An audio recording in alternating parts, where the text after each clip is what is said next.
Assalamualaikum warahmatullahi wabarakatuh. Perkenalkan kami dari kelompok 3 kelas kepemimpinan akan membahas terkait permasalahan kepemimpinan di rumah sakit. Dan perkenalkan anggota kelompok kami ada Septi, Fadel, Anfa, Sarisda, Azizati, dan saya sendiri Ana Romatul. Berikut beberapa contoh permasalahan kepemimpinan yang terjadi di rumah sakit. Yang pertama, yaitu pemimpin yang kurang wawasan atau pengetahuan. Yang kedua, pemimpin yang kurang interaksi. Yang ketiga, pemimpin yang memiliki rasa kurang percaya diri dan kesalahan dalam pengambilan keputusan. Yang keempat, tindakan korupsi. Dan yang kelima adalah gaya kepemimpinan yang salah. Masalah kepemimpinan di rumah sakit yang pertama yaitu kurangnya wawasan atau pengetahuan pemimpin rumah sakit. Pemimpin merupakan orang yang mampu berdelegasi, yaitu orang yang mampu menyampaikan ide dan memfasilitasi anggotanya untuk bersama-sama mengambil keputusan untuk menyelesaikan masalah yang ada. Pemimpin merupakan penentu arah, juru bicara, komunikator, dan moderator untuk mencapai tujuan yang telah ditetapkan. Pemimpin harus mampu mempengaruhi pikiran, perasaan, sikap, dan perilaku orang lain untuk mencapai tujuan berdirinya fasilitas kesehatan atau rumah sakit tersebut. Apabila pemimpin kurang memiliki wawasan atau pengetahuan untuk menyelesaikan masalah yang ada di fasilitas kesehatan, maka pemimpin dapat mengajak anggotanya untuk memberikan saran berupa upaya-upaya yang dapat dilakukan untuk menyelesaikan masalah yang ada di fasilitas kesehatan atau di rumah sakit tersebut. Pemimpin dapat menerapkan partisipatif group leadership atau kepemimpinan peran serta kelompok dengan memperhatikan tingkat kematangan bawahan atau anggota yang ada di fasilitas kesehatan atau di rumah sakit tersebut, sehingga masalah dapat teratasi dan dapat bersama-sama maju untuk mencapai tujuan didirikannya rumah sakit tersebut.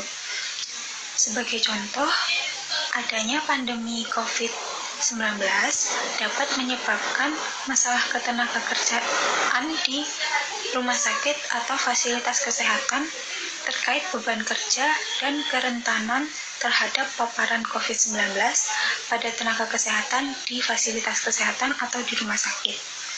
Oleh karena itu, untuk mengatasi masalah ini, pemimpin dapat bertukar pikiran atau meminta saran dari anggotanya terkait upaya penyelesaian masalah seperti dengan teknis penjadwalan ulang shift tenaga kesehatan yang ada di fasilitas kesehatan atau di rumah sakit tersebut, sehingga beban kerja tenaga kesehatan dapat berkurang dan penyebaran COVID-19 pada tenaga kesehatan dapat dicegah. Kedua, biasanya di rumah sakit juga dapat muncul masalah kepemimpinan berupa perilaku pemimpin yang kurang interaksi terhadap petugas kesehatan lainnya. Seharusnya pelayanan di rumah sakit ini membutuhkan kerjasama yang satu dengan yang lain. Namun di sini terdapat pemimpin yaitu seorang dokter, ia tidak menunjukkan cara kepemimpinannya yang baik. Sehingga cara tersebut dapat muncul masalah-masalah pelayanan yang berada di rumah sakit. Oleh sebab itu, seorang pemimpin atau seorang dokter harus memiliki kompetensi dan memperbaiki dirinya dengan pertama, mengembangkan jaringan, kedua, membangun dan memelihara hubungan, ketiga, mendorong kontribusi, dan terakhir, bekerja sama dalam tim. Nah, dalam membangun jaringan pemimpin, bisa dilakukan dengan bekerja dalam kemitraan dengan pasien, perawat, pengguna layanan, dan perwakilan mereka di seluruh sistem untuk menyampaikan dan meningkatkan pelayanan. Selanjutnya, dalam membangun dan memelihara hubungan dapat dilakukan dengan mendengarkan, mendukung orang lain, mendapatkan kepercayaan, dan menunjukkan pemahaman yang baik. Ketiga, dalam mendorong kontribusi, seorang pemimpin dapat melakukan dengan menciptakan lingkungan yang baik sehingga memunculkan kesempatan yang lain untuk melakukan kontribusi. Dan terakhir, bisa bekerja sama dalam tim. Hal ini untuk memberikan dan meningkatkan layanan yang ada di rumah sakit. Selanjutnya, yaitu kurang percaya diri dan kesalahan dalam pengambilan keputusan. Membangun rasa percaya diri merupakan aspek yang sangat penting yang harus dimiliki oleh seorang pemimpin. Karena rasa percaya diri bisa berguna bagi seorang pemimpin untuk berani dalam mengambil keputusan. Lantas, bagaimana apabila seorang pemimpin memiliki rasa kurang percaya diri? Hal tersebut akan berdampak negatif bagi organisasinya, bagi dirinya sendiri, dan orang-orang yang berada di sekitarnya. Sehingga rasa kurang percaya diri ini harus dihilangkan dari seorang pemimpin. Solusi untuk mengurangi rasa kurang percaya diri yang pertama yaitu fokus pada diri sendiri, di mana setiap orang memiliki kekurangan dan kelebihan pada dirinya sendiri.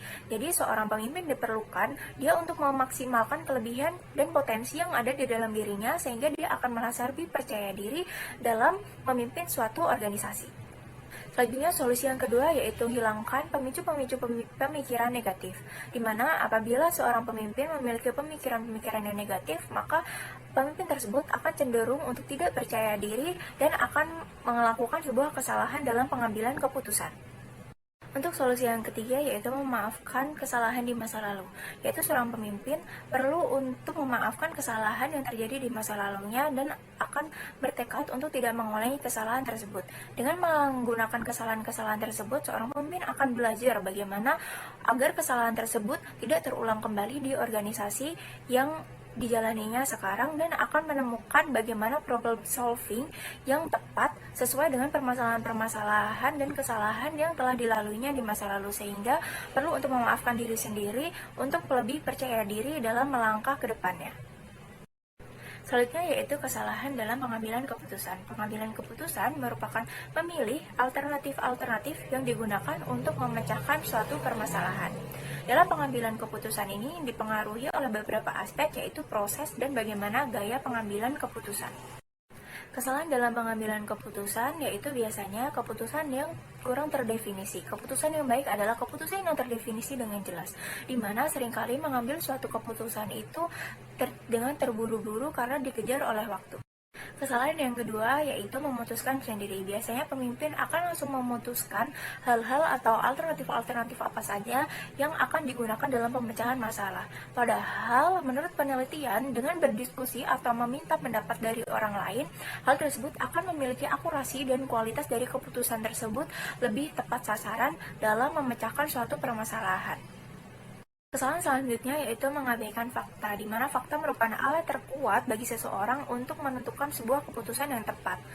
Keputusan tanpa adanya data kurang lengkap atau informasi yang lengkap akan membuat atau menghasilkan keputusan yang gagal.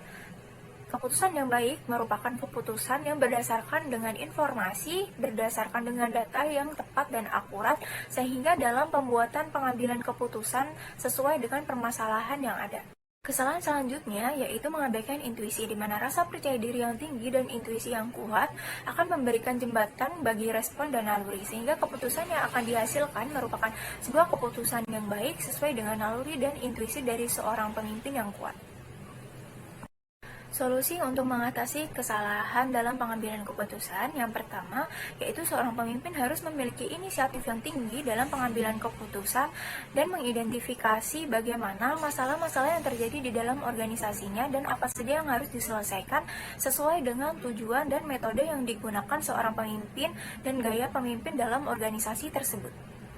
Yang kedua, yaitu mengidentifikasi alternatif-alternatif dalam pemecahan masalah, sehingga nanti akan ditemukan alternatif pemecahan masalah yang paling efektif, efisien, sesuai dengan sumber daya yang ada di dalam suatu organisasi tersebut.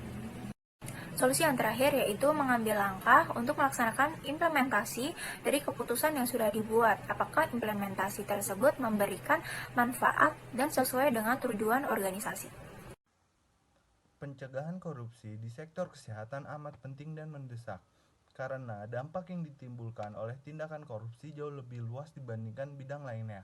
Sektor kesehatan memiliki karakteristik tersendiri yang unik, dengan faktor-faktor risiko seperti asimetri distribusi informasi, ketidakpastian mekanisme pasar, dan besarnya pengeluaran publik, serta kompleksitas lainnya yang menyebabkan rawannya tindakan korupsi.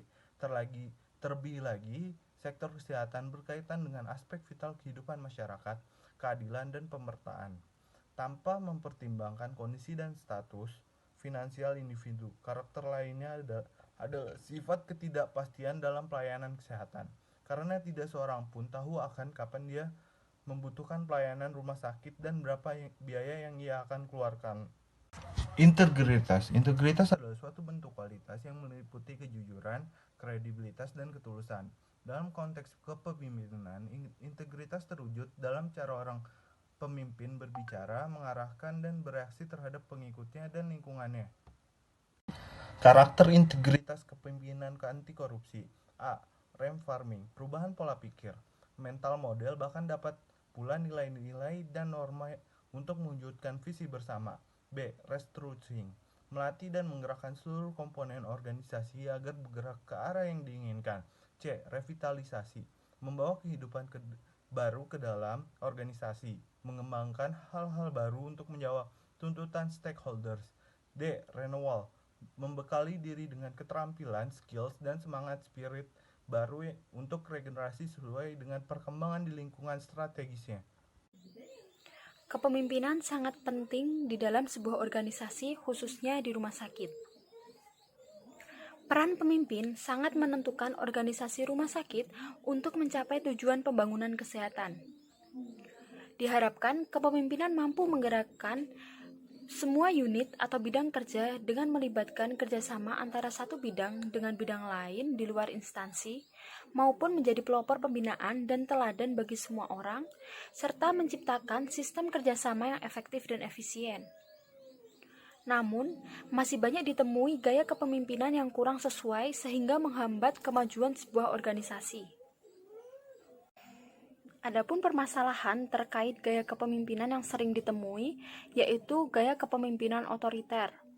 Kepemimpinan otoriter sendiri menegakkan ketaatan ketat dan menuntut kepatuhan anggota kepada pemimpin. Selain itu, pemimpin lebih suka membuat keputusan atau menyelesaikan masalah sendiri tanpa melibatkan anggotanya. Segala pembagian tugas dan tanggung jawab dipegang oleh pemimpin, sedangkan para anggota hanya melaksanakan tugas sesuai dengan apa yang telah diperintahkan. Dalam gaya kepemimpinan otoriter ini, pemimpin mengendalikan semua aspek kegiatan. Biasanya, kepemimpinan ini terjadi karena pemimpin merasa kesuksesan berasal dari diri mereka, sehingga beranggapan bahwa tanggung jawab dipegang penuh oleh dirinya. Hal tersebut dapat menimbulkan sikap pemimpin yang mengambil keputusan tanpa mempertimbangkan akibatnya. Misalnya dalam fungsi manajemen sebuah rumah sakit dalam hal perencanaan. Pemimpin langsung memutuskan prioritas program tanpa adanya koordinasi dengan anggota dan tanpa melihat sumber daya manusia yang ada dalam menjalankan program tersebut. Sehingga program yang dilaksanakan tidak akan berjalan sesuai dengan tujuan yang diharapkan. Selain itu, dalam hal pengorganisasian rumah sakit, pemimpin asal menunjuk anggotanya untuk melaksanakan tugas tertentu tanpa melihat kemampuan bekerja dan beban kerja dari anggotanya. Adapun solusi yang dapat dilakukan untuk meminimalisir masalah kepemimpinan tersebut dengan mengubah gaya kepemimpinan yang otoriter menjadi gaya kepemimpinan yang demokratis. Gaya kepemimpinan demokratis menuntut pembagian kekuasaan yang setara. Pemimpin mendorong anggota untuk berpartisipasi dalam membuat keputusan tentang pekerjaan mereka ataupun masalah terkait pekerjaan mereka. Gaya kepemimpinan seperti ini membuka kesempatan yang sama bagi para anggota untuk berpartisipasi lebih aktif dalam pengambilan keputusan. Misalkan dalam hal perencanaan program sebuah rumah sakit, yang mana pemimpin melibatkan anggotanya dalam mendiskusikan rumusan program yang akan dilaksanakan, menentukan prioritas program berdasarkan sumber daya yang ada, menentukan anggaran rumah sakit, pengadaan sarana dan prasarana rumah sakit, penentuan kebutuhan tenaga rumah sakit, dan masih banyak lagi. Selain itu, dalam hal pengorganisasian, seharusnya pemimpin melibatkan anggota dalam pembagian tugas yang ditentukan dari kemampuan bekerja dan beban kerja anggotanya. Oke, bagaimana tanggapannya teman-teman mengenai beberapa permasalahan kepemimpinan yang terjadi di rumah sakit? Semoga menambah pengetahuan kita semua ya. Sekian yang dapat kami sampaikan. Terima kasih sudah menonton.